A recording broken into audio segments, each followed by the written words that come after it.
Hello students, देखें lab assistant के जो साइंस वाला पोर्शन है उसके अभी तक हम जो टेस्ट पेपर सॉल्व करते हुए आ रहे हैं।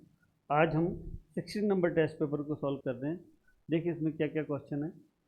जैसे पहले क्वेश्चन देखें, क्वेश्चन कह रहा है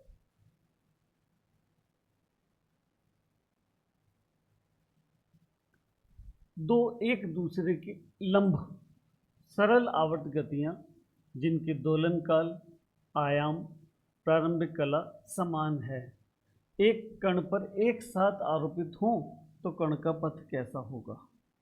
ऑप्शन है वृत्ताकार होगा, सरल रेखीय होगा, परवलयाकार होगा या दीर्घ वृत्ताकार होगा। देखो इस प्रकार के क्वेश्चनों को कैसे सोल्व किया जाता है। आंसर नंबर 1,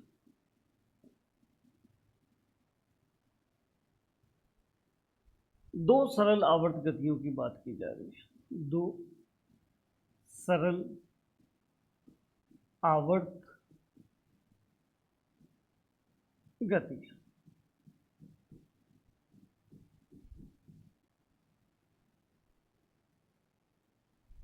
पहला दे रखा है दोनों सरल आवर्त गतियां एक दूसरे के लंबवत है। एक दूसरे के लंबवत हैं, एक एक्स अक्ष है और एक वाई अक्ष मान लिया। एक सरल आवर्त गति एक्सिस के अनुदिश गति करती हुई आ रही है और एक वाई अक्ष के अनुदिश सरल आवर्त गति करती हुई आ रही है।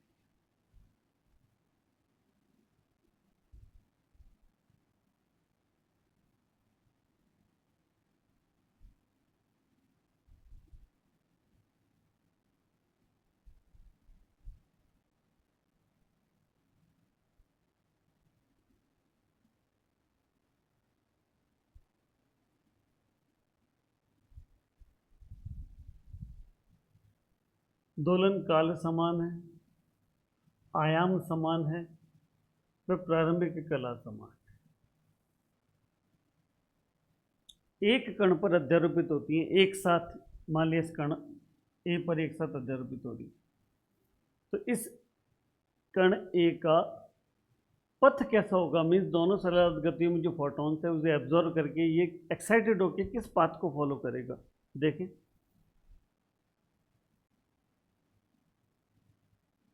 तो निश्चित है जो पहली है वो सरल आवर्त गति एक्स अक्ष पे है।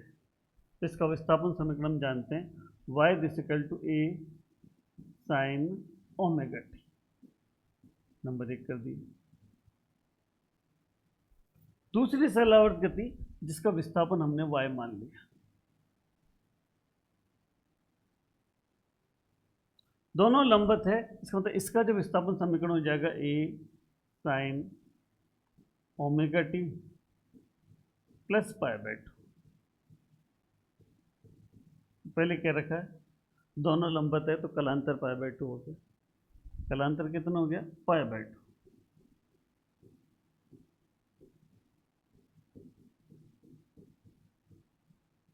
फिर आगे चलें। जब कलांतर π/2 है तो y को गौर से देखें तो y = a sine 90 plus theta, this is cos theta. इसे a sine cos omega t लिखा जा सकता है। समीकरण नंबर 3। जो विस्थापन y है उसमें कला π/2 ऐड कर दें, ये बन गया साइन 90 प्लस थीटा। और हम जानते हैं साइन 90 प्लस थीटा क्या होता है, cos theta. Sine 90 plus theta cos theta लिखा जा सकता है।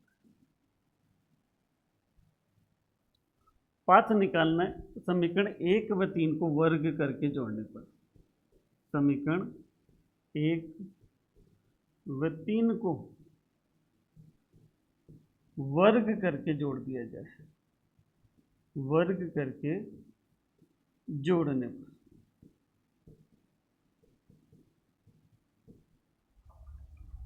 1 व 3 को वर्ग करके ऐड कर दें। 1 का वर्ग हो जाएगा x², दूसरे का वर्ग हो जाएगा y²। लेफ्ट हैंड साइड में लेफ्ट हैंड साइड का वर्ग जुड़ गया। अब राइट हैंड साइड में a² कॉमन आ जाएगा अंदर जो रह जाएगा एक में रहेगा sine square omega t plus एक में आएगा कॉस स्क्वायर ओमेगा टी, और ये सरल समीकरण कहती है इसकी वैल्यू 1 होती है। क्या बचा रह गया, x square plus y square equal to a square. Maths पढ़ी है तो हम जानते हैं यह एक वृत्त की समीकरण है।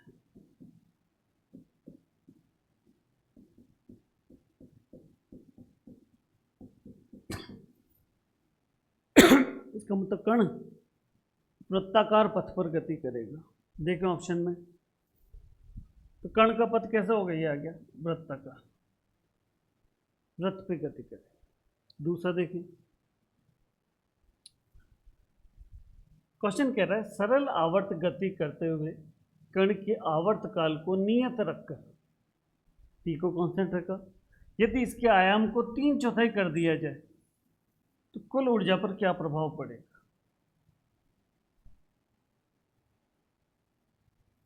आंसर नंबर 2 क्या कह रहा है, देखें कि इसने आवर्त काल को तो नियत रख रखा है, टी में कोई चेंजिंग नहीं करी।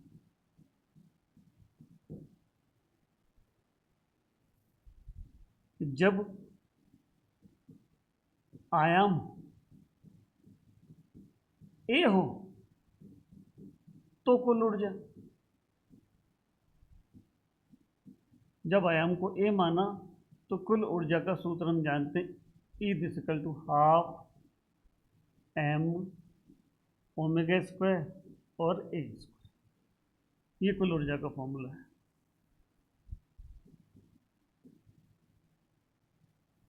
क्वेश्चन क्या कर रहा है, इसके आयाम को अब कितना कर दिया जाए, 3/4। जब आयाम 3/4 हो तो कुल ऊर्जा,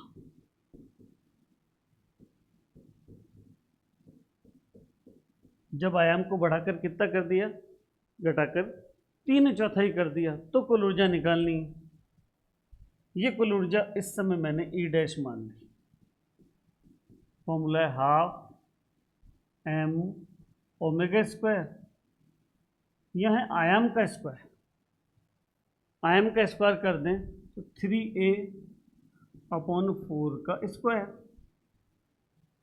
देखें ई डैश, इसे गौर से देखो, 3 का स्क्वायर 9 और 4 का स्क्वायर 16, ये बाहर ले लिया, बाकी सब मैंने ब्रैकेट में लिख दिया। तो ब्रैकेट में बचा क्या रह गया, हाफ एम ओमेगा स्क्वायर और ए स्क्वायर।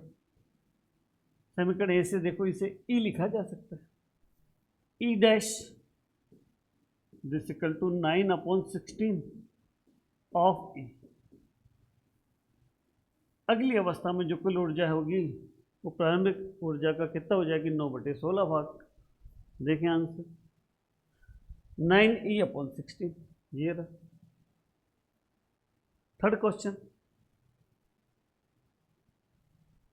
एक सरल द्विलेंस अपवर्ती सूक्ष्मदर्शी के मध्यस्थ प्रतिबिंब होगा, कैसा होगा।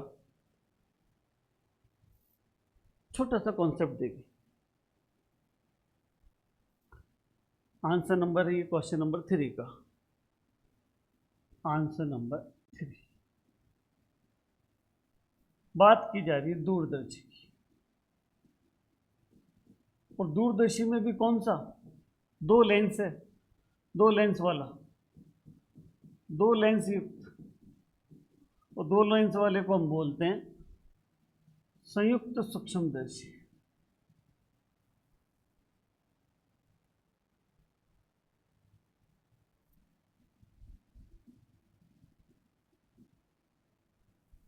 वापस चले अपन, तो सीधी बात कर रही है, 2 लेंस की बात कर रहा है, तो 2 लेंस जिसमें काम में लिया जाता है उसे हम संयुक्त सूक्ष्मदर्शी,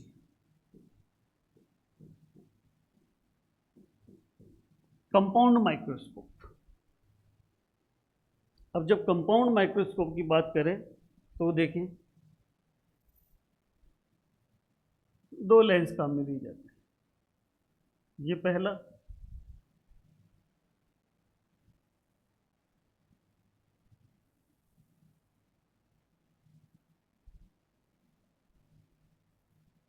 ये दूसरा।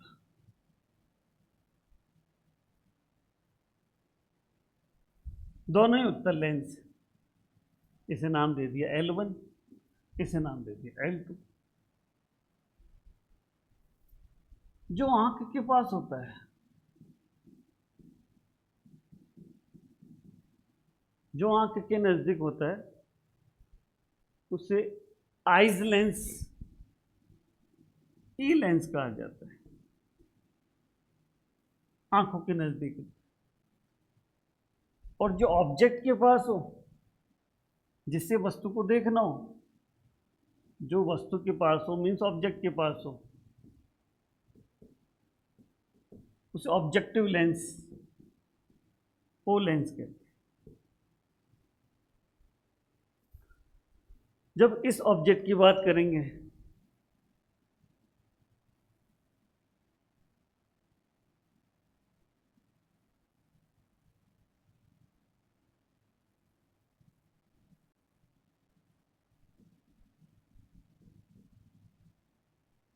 इस ऑब्जेक्ट का यहां इमेज बनेगी और यह इमेज इस लेंस के लिए ऑब्जेक्ट का वर्क करेगी।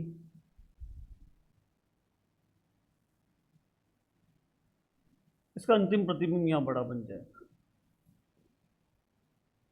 तो देखिए, अगर ये ऑब्जेक्ट है तो ये इसकी इमेज है। इसी इमेज को बोला जाता है मध्यस्थ प्रतिबिंब। दो लेंसों के मध्य बनने वाला प्रतिबिंब। क्वेश्चन हमारा यही कह रहा है, देखो मध्यस्थ प्रतिबिंब कैसा होगा। पहला दिखाई दे रहा है, दिख रहा है ऑब्जेक्ट की तुलना में उल्टा,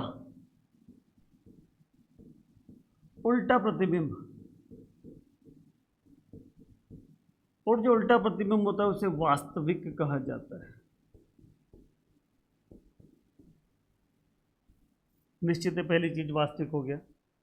दूसरा, पहला दिख रहा उल्टा, दूसरा वस्तु के आकार की तुलना में बड़ा, मीन्स आवर्धित।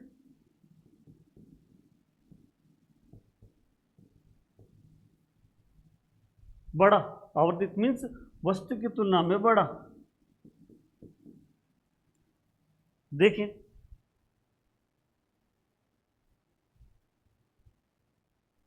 पहली चीज है वास्तविक है। वास्तविक है तो निश्चित है उल्टा है, उल्टा है और बड़ा है। तो कहाँ दिखाई दे रहे हैं तीनों, ये रहे, वास्तविक, उल्टा और आवर्धित। फोर्थ क्वेश्चन, ऊष्म गतिकी के प्रथम नियम का संबंध होता है। बार बार मैंने जब मैं चैप्टर कराया था तभी मैंने कहा था ऊष्मा गतिकी प्रथम नियम पे ये बेसिक क्वेश्चन बनता है। ऊष्मा गतिकी का प्रथम नियम हमने पढ़ा है del q this equal to d u plus del डब्ल्यू। तंत्र को दी गई ऊष्मा बाह्य बलों के विरुद्ध किए गए कार्य व तंत्र की आंतरिक ऊर्जा में परिवर्तन के योग्य के तुल्य होती है। और मैंने वहाँ याद कराया था बार बार, ऊष्मा गतिकी का प्रथम नियम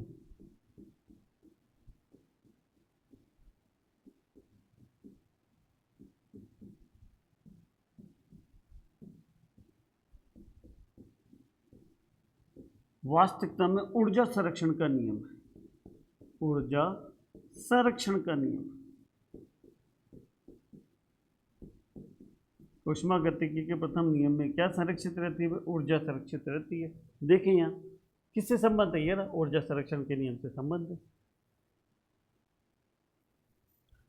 किरचॉफ नियम लिखने से किस विद्युत पैरामीटर की गणना करता है? देखें,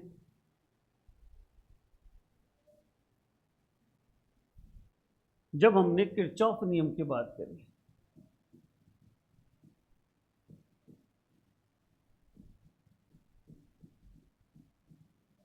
क्वेश्चन नंबर है आपके 5। पढ़ा था 2 किरचॉफ के नियम है। एक किरचॉफ का प्रथम नियम,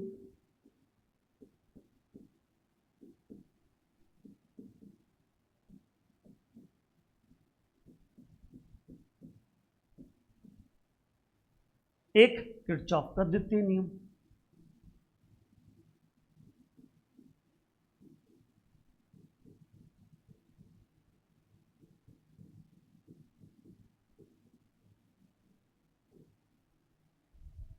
किरचॉफ का जो प्रथम नियम है इसे धारा का नियम भी कहते हैं।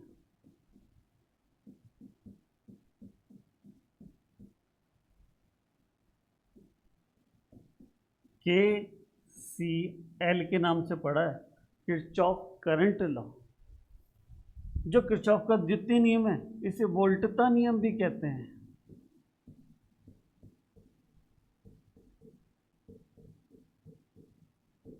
जिसे हमने किरचॉफ वोल्टेज लॉ के नाम से पढ़ा है। तो 2 ही नाम आ रहे हैं, देखो बार बार। एक आ रहा है धारा, एक आ रहा है वोल्टता। धारा की कैलकुलेशन भी की जा सकती है और वोल्टता भी कैलकुलेट की जा सकती है। देखिए यहाँ किस पैरामीटर की गणना करता है भाई, वोल्टता की भी करता है, धारा की भी। तो 1 और 3 कहाँ आ रही है, ये आंसर 1 व 3 दोनों। तो यहाँ ऑप्शन ज़्यादा कौन सा सही है, तीसरा। करंट भी करता है और वोल्टेज भी करता है, दोनों करता है, इसलिए 1 व 3 दोनों। छठा क्वेश्चन देखिए, डीसी सर्किट सिद्धांत में निम्न में से कौन सा शब्द नोड्स के बीच में जुड़ता है। Answer number 6।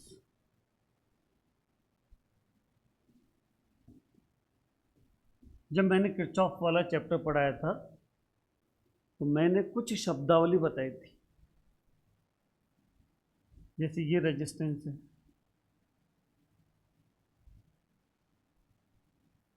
इस टाइप का हमने कोई सर्किट बनाया था।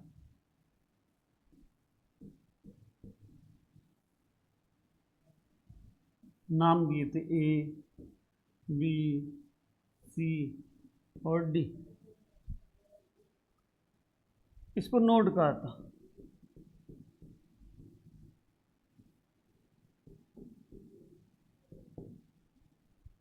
परिभाषा दी थी हमने, जहां 2 या 2 से अधिक शाखाएं मिलती है, तो ये पहला नोड और ये दूसरा नोड, ये तीसरा नोड, 2 नोड के बीचने वाली इस चीज को हम ब्रांच बोलते हैं, शाखा। ब्रांच क्या कहलाती है, शाखा। देखो अपने क्वेश्चन को वापस देखें, कौन सा शब्द नोड के बीच में जुड़ता है, 2 नोड के बीच में हमेशा ब्रांच तो जुड़ती है। यहाँ आंसर कौन सा हो गया, ब्रांच, जिसे कहा जाता है शाखा।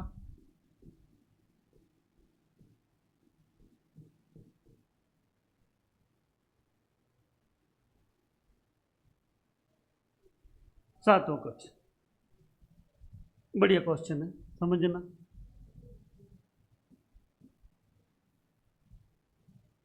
जब एनपीएन ट्रांजिस्टर का उपयोग एम्पलीफायर के रूप में किया जाता है, एम्पलीफायर थोड़ा सा समझ लें। आंसर नंबर 7 पढ़ रहे हैं, एम्पलीफायर।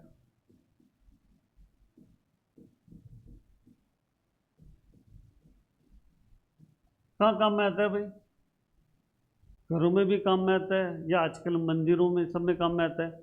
तो माइक पे बोलते तेज आवाज़ सुनाई पड़ती है, तो आवाज़ को तेज करने के लिए जो उपकरण बीच में लगाया जाता है उसे हम एम्पलीफायर कहते हैं।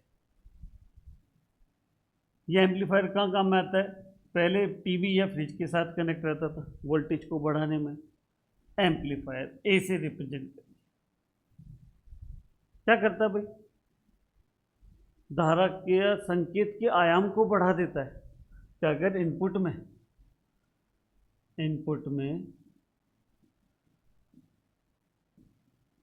ये संकेत गया है तो आउटपुट में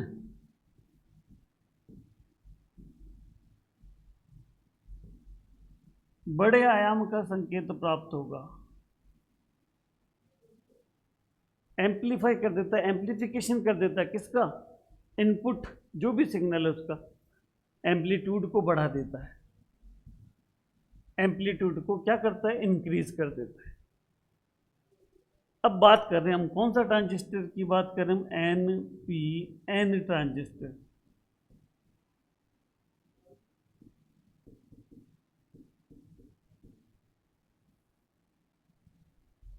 गौर से डायग्राम, बार बार मैंने कहा था एनपीएन ट्रांजिस्टर का डायग्राम बोले, ये एनपीएन ट्रांजिस्टर है। एनपीएन ट्रांजिस्टर में देखा जाए तो ये आधार है,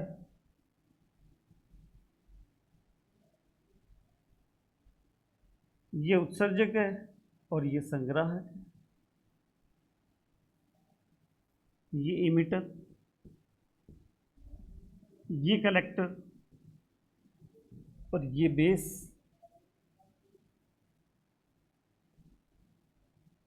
ट्रांजिस्टर का टाइप कौन सा है? बोल दे तो भाई ये एन, पी और एन है। एनपीएन ट्रांजिस्टर के लिए धारा प्रचलन पढ़ा था हमने। धारा की दिशा हमेशा उत्सर्जक और आधार संधि या उत्सर्जक और आधार के मध्य की जाती है। किधर से किधर? ये पी प्रकार के सेमीकंडक्टर से एन प्रकार के सेमी। ये देखो, ये धारा की दिशा आ गई। तो धारा बह रही है पी प्रकार से एन प्रकार के अर्धचालक की ओर। इसका मतलब इलेक्ट्रॉन का प्रवाह हमेशा धारा के विपरीत होता है। इलेक्ट्रॉन का प्रवाह धारा के विपरीत।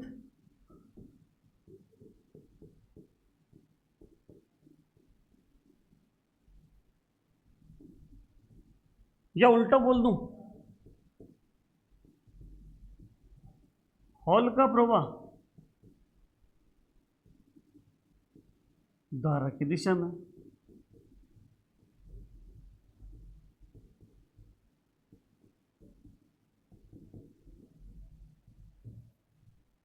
एनपीएन ट्रांजिस्टर जब आप एम्पलीफायर के रूप में काम में ले रहे हो तो इधर इनपुट लगाओगे, इधर आउटपुट लगाओगे, इसे फॉरवर्ड बायस में कनेक्ट करोगे। किसमें? Forward biasing.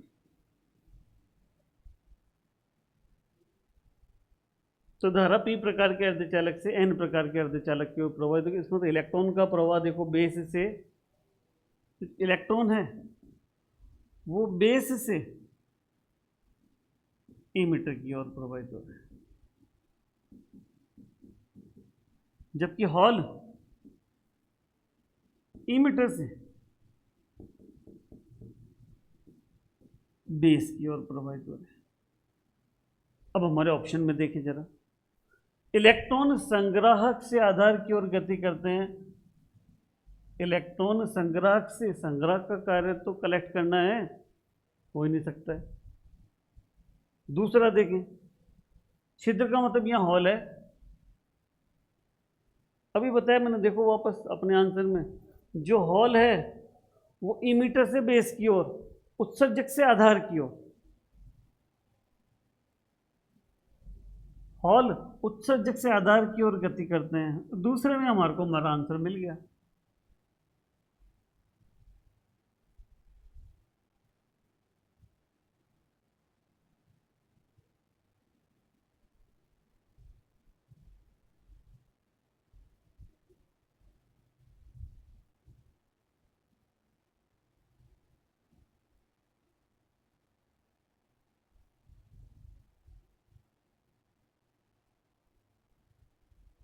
सातवां हो गया, आठवां देखें, नौवां, निरपेक्ष शून्य ताप।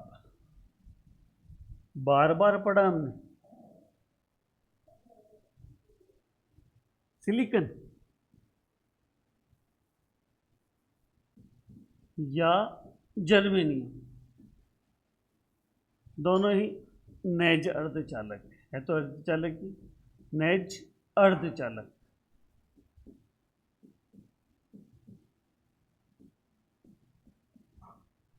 और नैज अर्धचालक के लिए हमने बार बार पढ़ा था, जो अर्धचालक है, अर्धचालक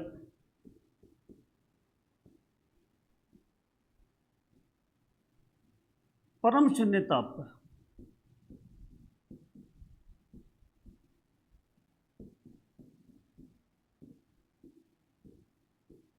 कुचालक की तरह व्यवहार करता है, कुचालक की तरह व्यवहार करते हैं।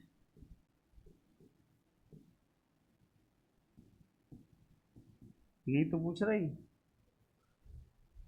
के रूप में कार्य करता है, कुचालक के रूप में कार्य करता है। जब टेम्परेचर जीरो है तो हॉल और इलेक्ट्रॉन जनरेट ही नहीं हो पाएंगे। अब आ जाता है question number 10, energy band gap.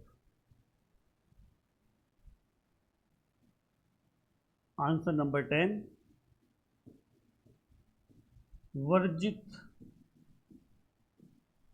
ऊर्जा अंतराल,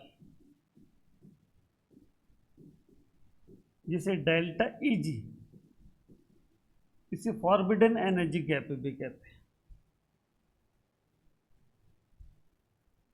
पढ़ा था हमने, एक तो चालक, एक कुचालक और एक अर्धचालक।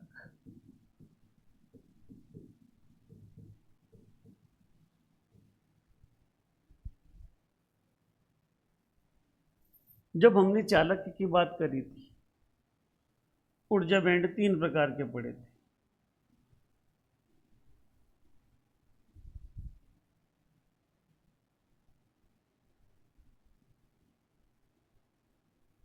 ये कंडक्शन बैंड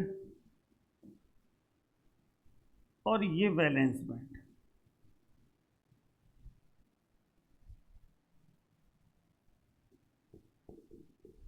क्या रहते हैं? ओवरलैप रहते हैं, अतिव्यापित।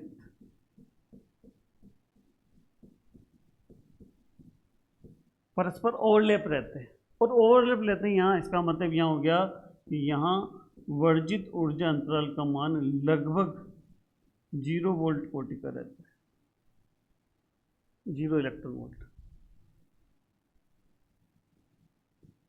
0 इलेक्ट्रॉन वोल्ट ऑर्डर का। और जब हम यही बात कुचालक के लिए पढ़ते हैं, किसके लिए? कुचालक के लिए।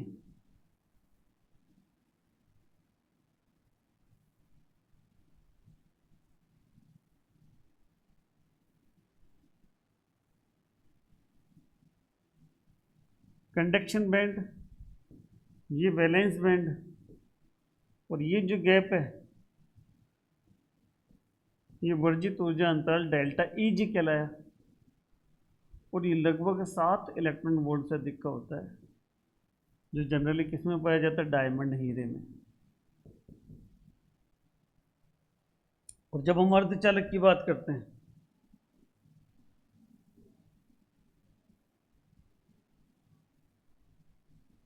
कंडक्शन बैंड, ये वैलेंस बैंड, यह वर्जित ऊर्जा अंतराल का मान, ये वर्जित ऊर्जा अंतराल का मान डेल्टा ईजी लगभग 1 इलेक्ट्रॉन वोल्ट कोटि का है। तो सबसे ज्यादा गैप किसमें दिखाई दे रहा है? कुचालक में। ये तो कह रहा है एनर्जी बैंड गैप अधिकतम किसमें होता है? कुचालक।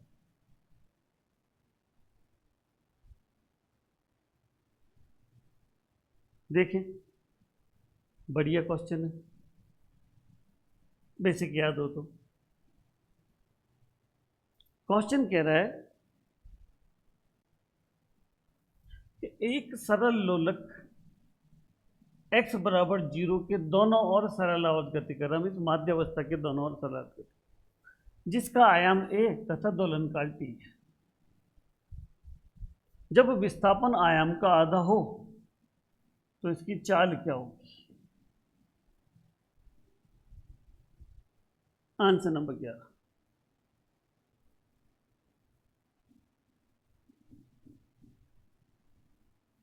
पढ़ा था हमने, सरल आवर्त गति में, सरल आवर्त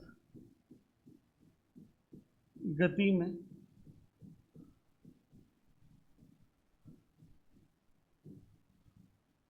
कण का वेग,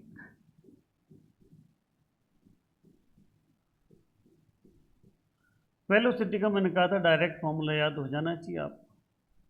वेलोसिटी का जो फॉर्मूला था ए ओमेगा कॉज ओमेगा टी था, ये वेलोसिटी का फॉर्मूला था। परंतु यहाँ वेग और विस्थापन की बात की जा रही है।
नीचे काला काला कैसे जाए?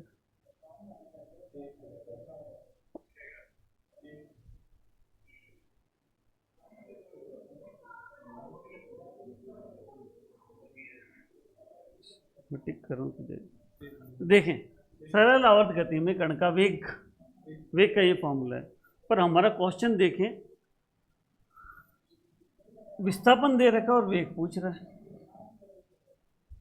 तो हमारा टॉपिक कनेक्ट हो जाता है सरल आवर्त गति में वेग व विस्थापन के मध्य संबंध। सरल आवर्त गति में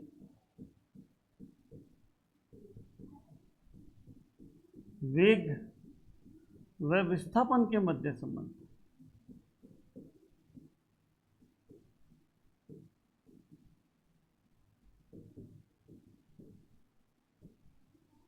क्या संबंध है देखें, पढ़ा था हमने वेलोसिटी का फॉर्मूला ओमेगा रूट ए स्क्वायर माइनस एक्स स्क्वायर, जहाँ ओमेगा कोणीय आवृत्ति, ए आयाम और एक्स विस्थापन था। अब क्वेश्चन के अनुरूप चलें, ये बोल रहा है एक्स कितना हो जाए a/2, तो चाल क्या होगी, एक्स डिसिकल टू a/2 पर वेलोसिटी निकालनी है। रख दे इसमें x बराबर a/2, फॉर्मूला बन गया आपके v this equal to omega root of a square minus यहाँ आ गया a/2 का होल स्क्वायर।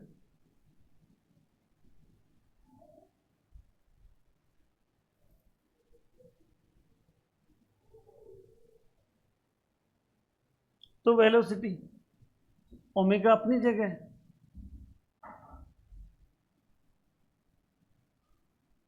ए स्क्वायर माइनस ये बन जाएगा a square upon 4 v this equal to omega, इसमें से इसको घटाया जाए तो ये बन जाएगा 3 a square upon 4।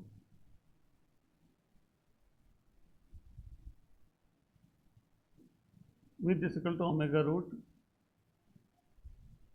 With this equal to omega को हम जानते हैं 2 पाई अपॉन टी लिखा जा सकता है, और ये बचा रह गया रूट 3a अपॉन 2। ये 2 से 2 भी कैंसिल, ये 2 से 2 कैंसिल, तो वेग का फॉर्मूला क्या बचा रह गया, root 3a pi upon T.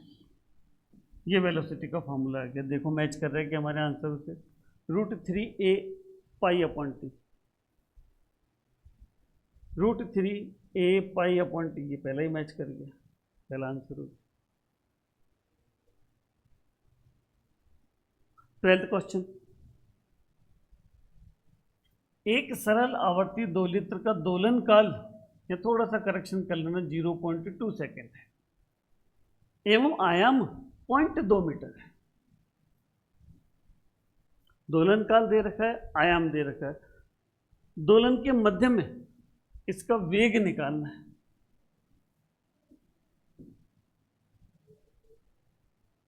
देखिए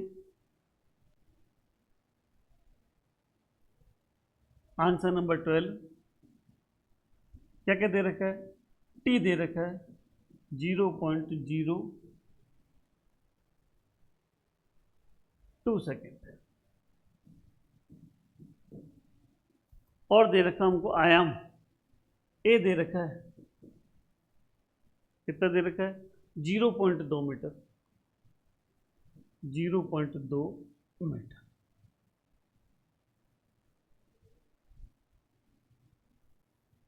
वेग निकालना मीटर प्रति सेकेंड में, वेलोसिटी फाइंड आउट करनी। जब दोलन करता है तो दोलन के मध्य में, दोलन के मध्य में, वर्ड दे रखा मध्य में, तो मान लिया ये सरल लोलक है, ये मध्य में का मतलब माध्य अवस्था में,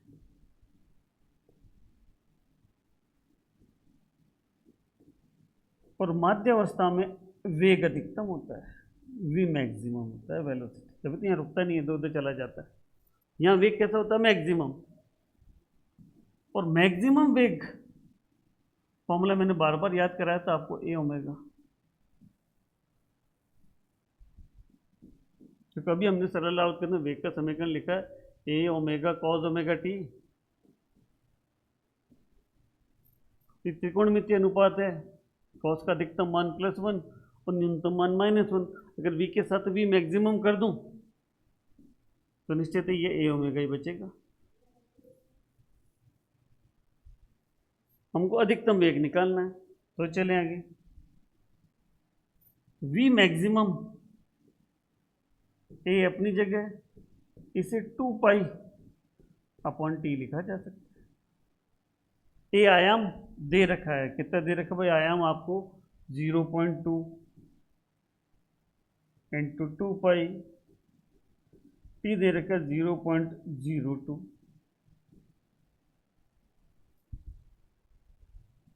पॉइंट हटाएंगे तो 1 जीरो नीचे लगेगा, यहाँ पॉइंट लगाएंगे 2 जीरो पर चले जाएंगे, इसमें तो 1 जीरो से 1 जीरो कैंसिल, 1 जीरो पर बचा रह गया, ये कैंसिल हो गया, इंटू में कितना रह गया 10, कितना रह गया v maximum, v maximum is equal to 25।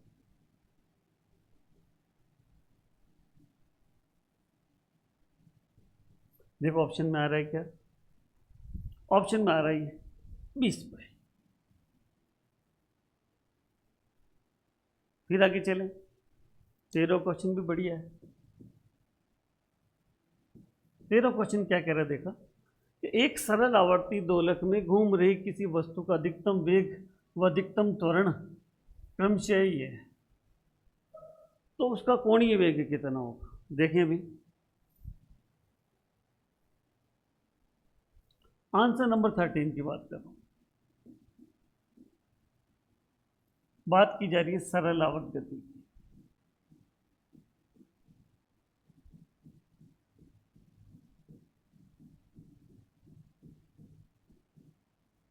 सरल आवर्त गति में वेग की जब बात करते हैं तो वेग की इक्वेशन अभी पढ़ी थी, v बराबर ए ओमेगा कॉस ओमेगा टी। और जब मैं v मैक्सिमम की बात कर देता हूं, अधिकतम वेग का फॉर्मूला बन जाता है ए ओमेगा। ये अधिकतम वेग की बात है। दूसरा, अगर वेग के बाद में त्वरण की बात करूं, त्वरण एक बार इसका डिफरेंशिएट कर दे तो बन जाती है -a omega square sine omega T. But मैं एफ मैक्सिमम की बात कर देता हूं, इक्वेशन में बचा रह जाता है ए और ओमेगा स्क्वायर, मैक्सिमम एक्सेलरेशन जो पॉजिटिव है। अब यही तो बोल रहा है कि आपको क्वेश्चन में जो दे रखे हैं ये दोनों दे रखे हैं, वेग 2 मीटर प्रति सेकंड और 4 मीटर प्रति सेकंड स्क्वायर। इसका मतलब आपको वी मैक्सिमम दे रखा है, आपको क्वेश्चन में वी मैक्सिमम दे रखा है 2 मीटर पर सेकंड, और एफ मैक्सिमम दे रखा है आपको 4 metre per second square. Find out क्या कराना चाह रहा है, निकलवाना चाह रहा है ये कोणीय वेग ओमेगा कितना होगा, कोणीय वेग निकलवाना चाह रहा है।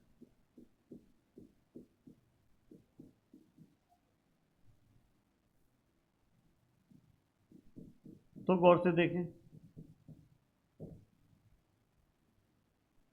एफ मैक्सिमम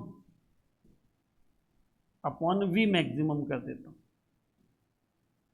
एफ मैक्सिमम का formula A omega square, v maximum this is a omega,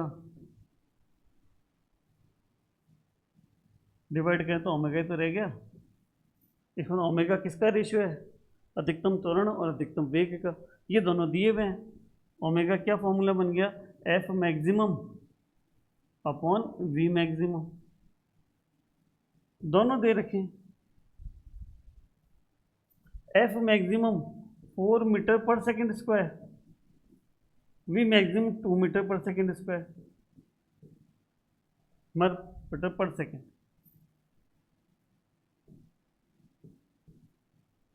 एक मीटर से मीटर कैंसिल, क्या होगा, मीटर से मीटर कैंसिल, सेकंड से सेकंड कैंसिल, ये बचा रहेगा 2। ओमेगा नापा जाता है रेडियन में, 2 रेडियन प्रति सेकंड। तो देखें ऑप्शन में मिल रहा है क्या हमें,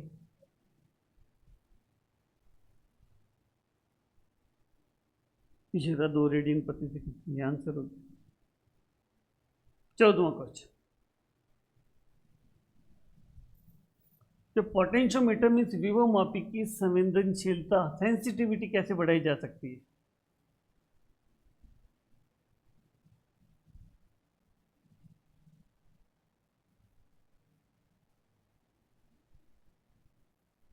क्वेश्चन है ये आपके 14, आंसर नंबर है 40। संवेदनशीलता को बोलते हैं विभवमापी की सुग्राह्यता।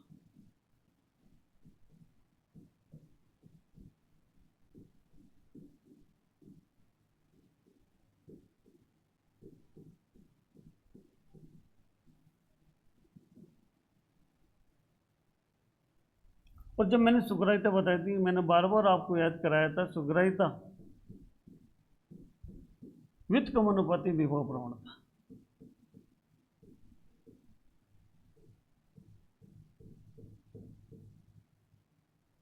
और जब हमने विभव प्रवणता की बात करी थी, मैंने परिभाषा लिखाई थी, विभवमापी तार की एकांक लंबाई पर विभव पतन के मान को ही विभव प्रवणता कहते हैं, रिप्रेजेंट करते हैं एक्स से, फॉर्मूला बन जाता v upon l. V voltage है जो सेल लगा है, एल विभवमापी तार की लंबाई है, एल यहाँ क्या है, एल जो है वो विभवमापी तार की लंबाई।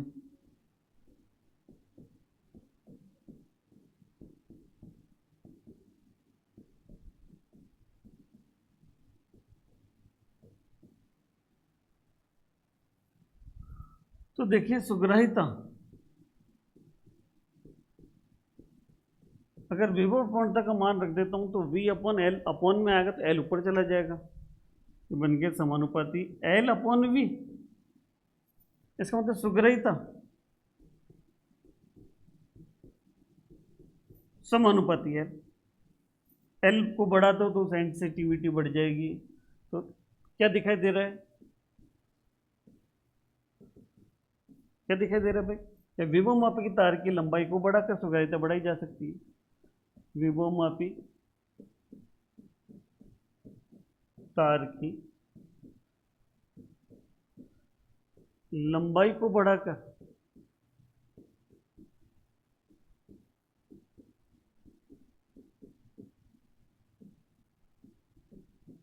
सुग्राह्यता को बढ़ाया जा सकता है।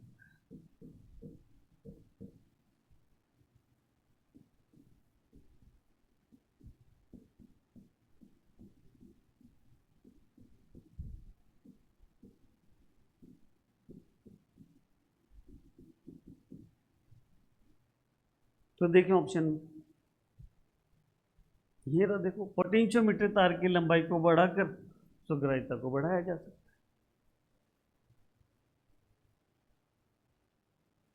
दो सेलों के विद्युत वाहक बलों की तुलना के लिए किस उपकरण का उपयोग किया जाता है? तो पढ़ा है वेवोमापी के।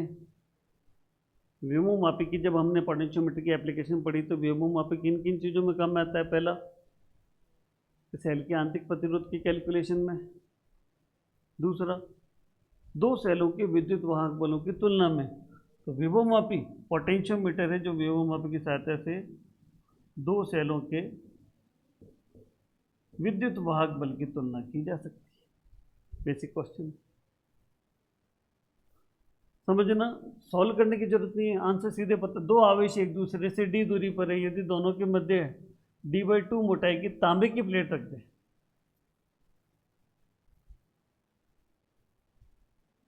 तो प्रभावी बल क्या होगा? अरे शून्य हो जाएगा। उस समय मैंने एक क्वेश्चन कराया था,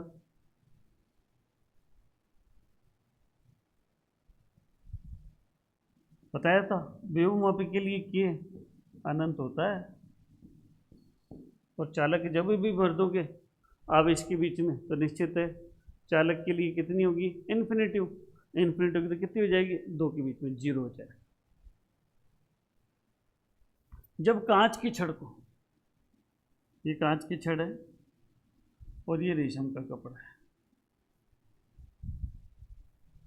ये तो कांच की छड़,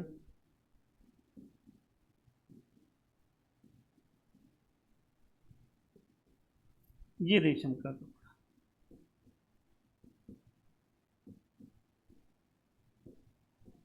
जब कांच की छड़ को रेशम के कपड़े से रगड़ा जाता है तो इलेक्ट्रॉन कांच के छड़ से कहाँ चले जाते हैं? इलेक्ट्रॉन कांच के छड़ से रेशम के कपड़े में ट्रांसफर हो जाते हैं।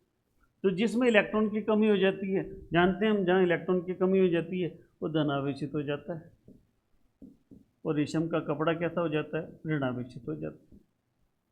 तो इलेक्ट्रॉन किधर से किधर चल गए? कांच के छड़ से रेशम के कपड़े में। देखें कि जब कांच के छड़ को सिल्क के कपड़े से रगड़ा जाता है तो सिल्क इलेक्ट्रॉन प्राप्त करेगी, सिल्क इलेक्ट्रॉन प्राप्त करेगी, सिल्क को इलेक्ट्रॉन देगी, सिल्क से प्रोटॉन प्राप्त करेगी, सिल्क को प्रोटॉन देगी। और अब कांच की छड़ क्या करेगी?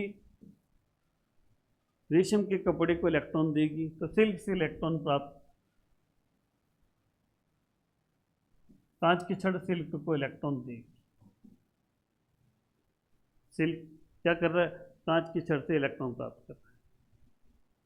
18वां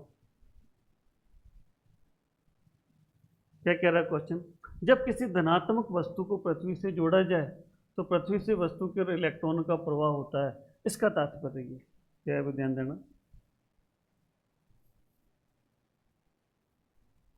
क्वेश्चन नंबर 80, 18वां क्वेश्चन। ये चालक गोला है,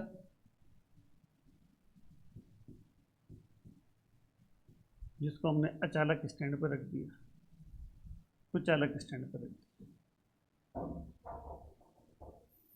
धनात्मक वस्तु, इसका मतलब पहले से पता है कि चालक गोले पर आवेश कैसा? धनात्मक।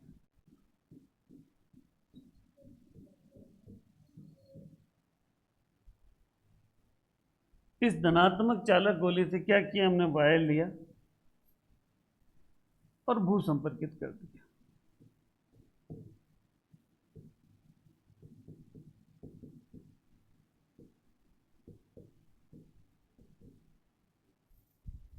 तो लैंग्वेज में तो यही बोलते हैं कि सारा धनावेश पृथ्वी में चला जाता है। धनावेश कहाँ चला जाता है? धनावेश पृथ्वी में चला जाता है।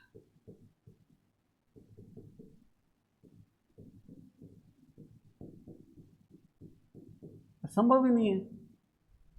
निम्न विभव से उच्च विभव की ओर आवेश का प्रवाह संबंधी वास्तविकता में होता है क्या? मैंने उसमें बताया था आपको। वास्तविकता में क्या होते हैं? जो इलेक्ट्रॉन होते हैं, इलेक्ट्रॉन वो वस्तु में आते हैं, और ये है इलेक्ट्रॉन की कमी, और ये इलेक्ट्रॉन जब मिलेंगे क्या होगा? ये वस्तु उदासीन हो जाएगी।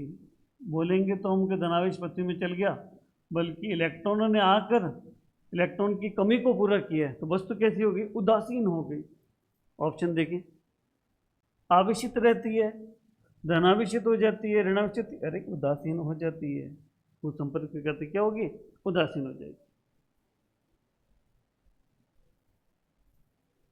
यदि किसी कण पर लगाया गया बल आघूर्ण शून्य हो तो इसका कोणीय संवेग।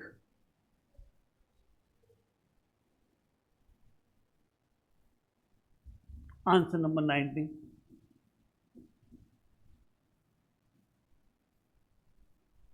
बल आघूर्ण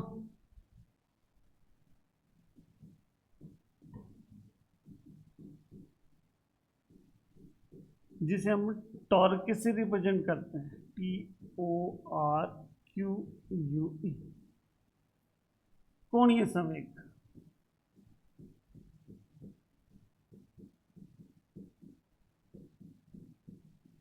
जिसे J से प्रदर्शित किया जाता है।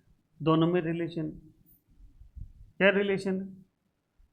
Tau equal to DJ upon dt। Tau 0 है तो निश्चित है DJ upon dt equal to 0। ये J बन गया आपकी नियत। J नियत होने का मतलब है J2 minus J1 this equal to constant, या J2 this equal to J।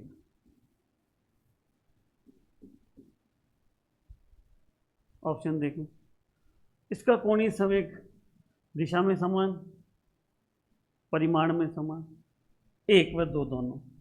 यहाँ ऑप्शन जो ज़्यादा एक्यूरेट है वो है दिशा में समान और परिमाण में समान।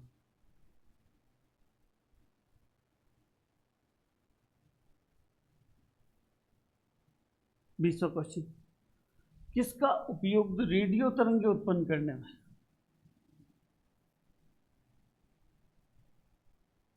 यहाँ तो डायरेक्ट देखा जाए, देखें, रेडियो तरंगें उत्पन्न करने के लिए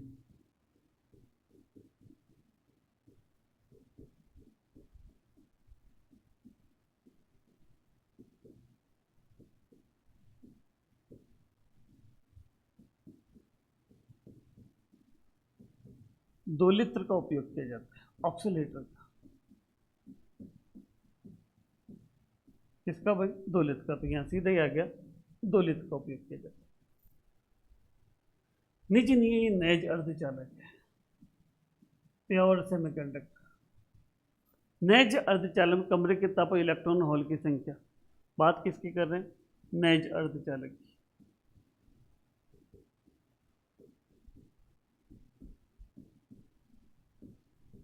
बताया था मैंने, Ne this equal to NH। Electron hole का घनत्व समान रहता है, दोनों की संख्या समान रहती है। इलेक्ट्रॉन होल की संख्या कैसी रहती है? नेज अर्धचालक में समान बनी। गैलियम आर्सेनाइड तत्व अर्धचालक है, मिश्र अर्धचालक है, कुचालक है, धात्विक अर्धचालक है। एक तो है गैलियम और एक आर्सेनाइड। गैलियम में आर्सेनाइड मिला दिया, क्या हो गया? मिश्रण बन गया। ये क्या हो गया? मिश्र अर्धचालक।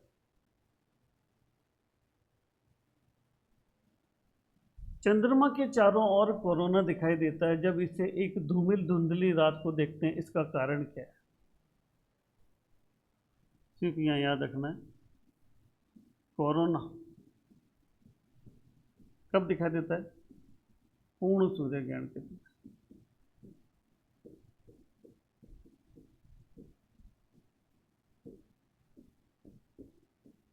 तो कोरोना किस घटना पर आधारित है?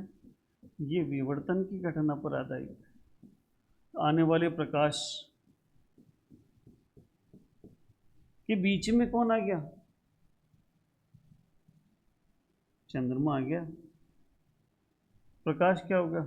टकरा के मुड़ जाएगा, और टकरा के मुड़ने की घटना क्या है? ये विवर्तन है। यहाँ देखा जाए तो ज़्यादा एक्यूरेट कौन सा है? जो पानी की बूंदें हैं वो अवरोधक का कार्य करती है, तो आ जाता है वायु जनित वायु जनित पानी की बूंदों का विवर्तन पैटर्न है कोरोना विवर्तन के कारण। व्यतिकरण को सिद्ध करता है। व्यतिकरण की घटना इसके द्वारा एक तरंग की अनुप्रस्थ प्रकृति को सिद्ध करता है, क्योंकि व्यतिकरण की घटना कहाँ होती है? प्रकाश तरंगों में। व्यतिकरण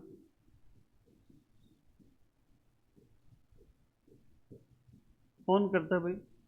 प्रकाश तरंग। और प्रकाश तरंगे जो होती है किस प्रकृति की होती है? कि प्रकाश तरंगे अनुप्रस्थ प्रकृति की होती है।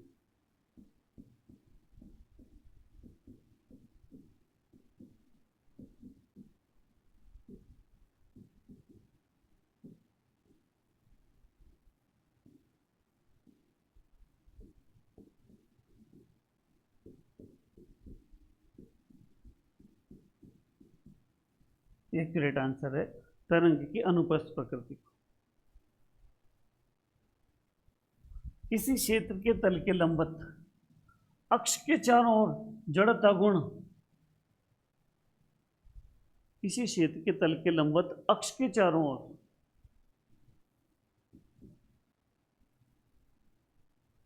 जो जड़ता गुण है वो अक्षीय जड़ता गुण। देखो बढ़िया क्वेश्चन है। 28वां, एक इंजन का पहिया 4800 चक्कर प्रति मिनट लगाता है, आवृत्ति दे रखी है, तो कोणीय वेग का मान रेडियन पर सेकेंड।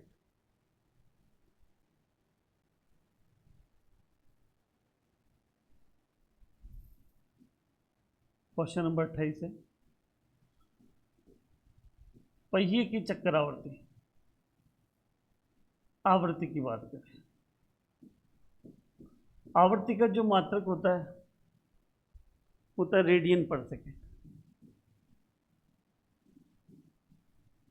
पहिया चक्कर लगा रहा है तो यहां साइकिल पर सेकेंड, चक्र प्रति सेकेंड। देखिए हमारे पास जो आवृत्ति दे रखी है ना 4800 प्रति मिनट आवृत्ति है ना, चक्रों की संख्या 4800, चक्र कितने मिनट में? 60 सेकंड।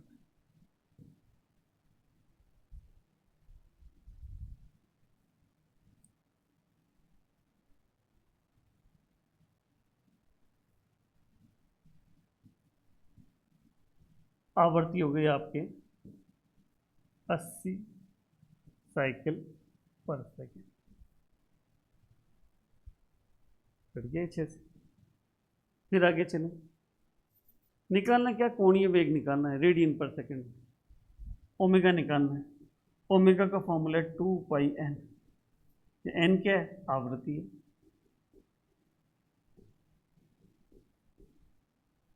ओमेगा 2πn आपके 80 साइकिल पर सेकेंड दिया हुआ। 160 पाई रेडियन पर सेकेंड, ये कोणीय वेग हो गया, कोणीय आवृत्ति। आ रहा है ये 160 पाई रेडियन पर सेकेंड।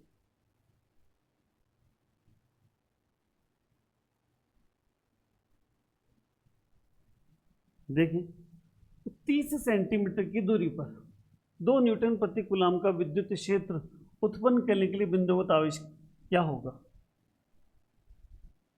Answer number 29।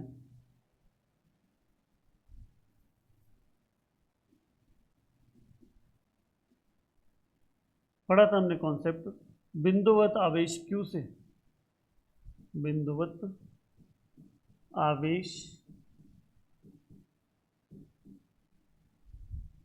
जिसे हम Q मान रहे हैं से R दूरी पर विद्युत क्षेत्र की तीव्रता।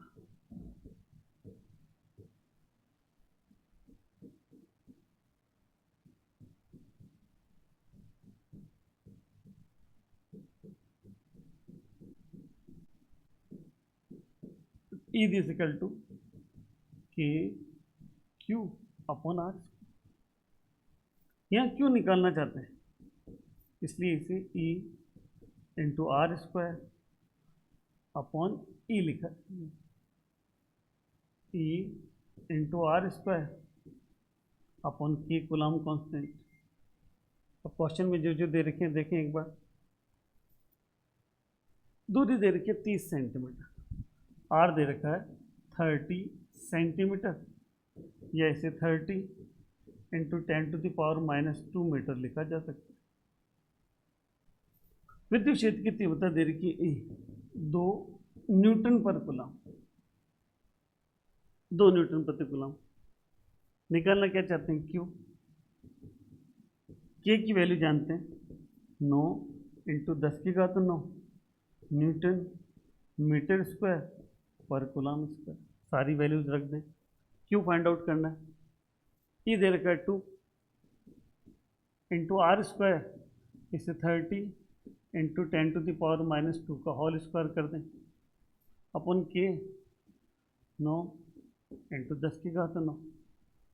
सॉल्व करें, संख्याओं को एक साथ रखें। 2 इंटू 30 इंटू 30 इंटू 9 नीचे, 10⁻⁹ ऊपर गए तो 10⁻⁻⁴, 10 की पावर टोटल होगी -40 -30, 10 की पावर -30।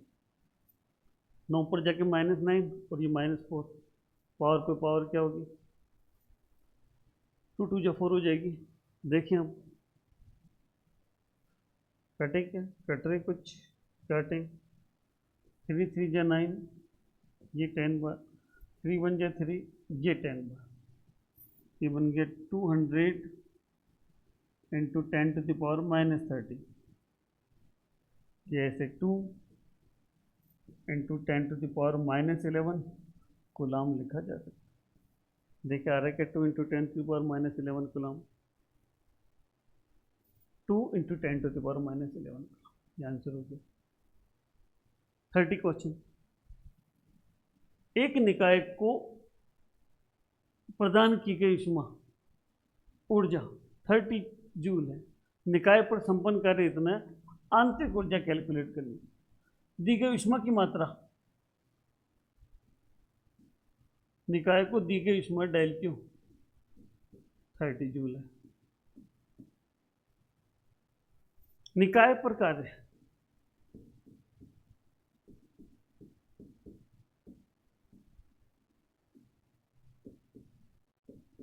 डेल डब्ल्यू आपको दे रखा 15 जूल। निकालना है आंतरिक ऊर्जा में परिवर्तन, डेल यू निकालना है। पता है ये सब किस में काम में आते हैं, ऊष्मागतिकी के प्रथम नियम।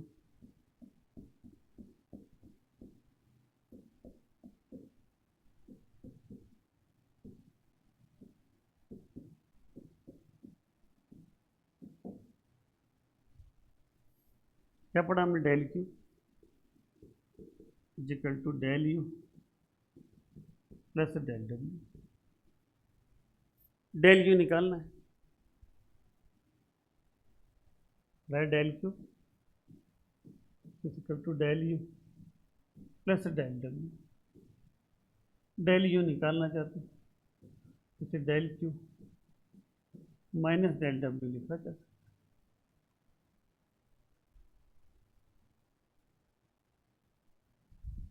डेल डब्ल्यू की बात की जा रही है, निकाय पर कार्य, निकाय पर किया गया कार्य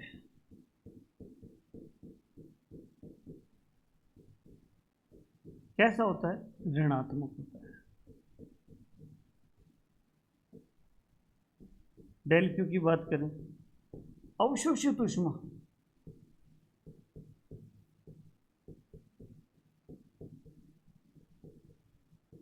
धनात्मक मानी जाती है। तो जब भी चिन्ह परिपाटी यहाँ यूज करेंगे तो डेल क्यू तो पॉजिटिव ही है, परंतु माइनस डेल डब्ल्यू हो जाएगा। इसका मतलब del u equal to del q plus del डब्ल्यू बन गया, ये 35 जूल प्लस ये 15 जूल, ये हो गया 50 जूल। आंतरिक ऊर्जा में परिवर्तन देखिए 50 जूल आ रहा है, 1150 एक्यूरेट आंसर। क्वेश्चन नंबर 31 क्या कह रहा है देखो, 300 केल्विन तथा 600 केल्विन के बीच कार्यरत कार्नो इंजन की निर्गत कार्य दे रखा है, इतनी जूल पर सेकंड, 100 से प्रति सेकंड इंजन को दी गई ऊष्मा की मात्रा ज्ञात करनी।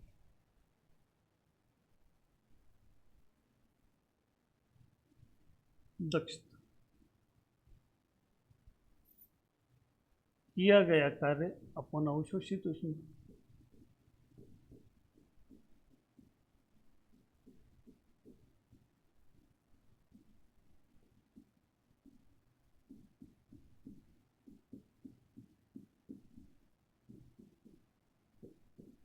ईटा W अपॉन Q1 लिखते हैं।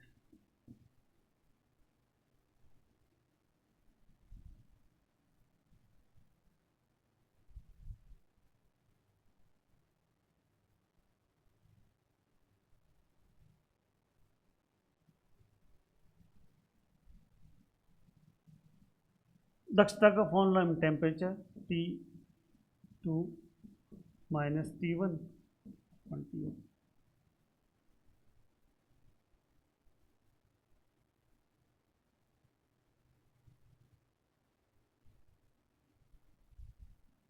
1 माइनस T2 अपॉन T, ये कर ले। W upon Q1 this equal to 1 minus T2 upon T,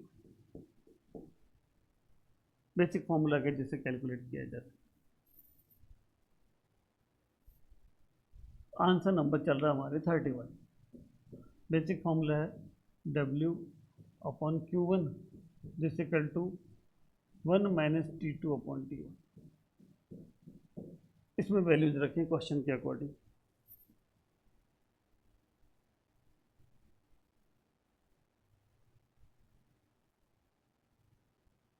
W दे रखा है 800 जूल, Q1 हमें निकालना है। 1 minus 300 upon 600, 800 upon Q1, 1 minus 1 upon 2, जैसे 1 अपॉन 2 लिखा जा सकता है, then Q1 this equal to 1600 joule.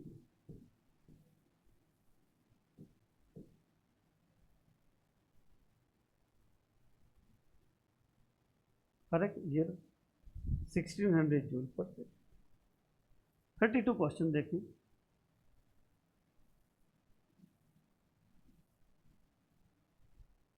जब इलेक्ट्रॉन चौथे कक्ष से दूसरे कक्ष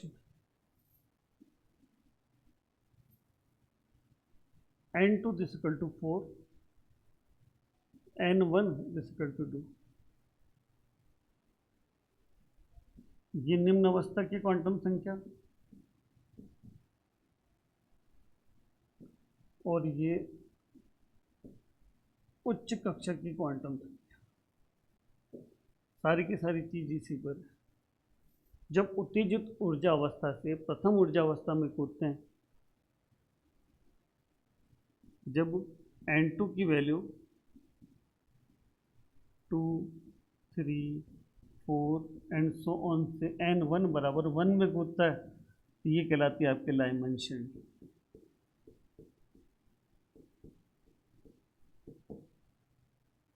but N2 this equal to 3, 4, 5 and so on से N1 बराबर 2 में कूदता है, कहलाती है बामर श्रेणी।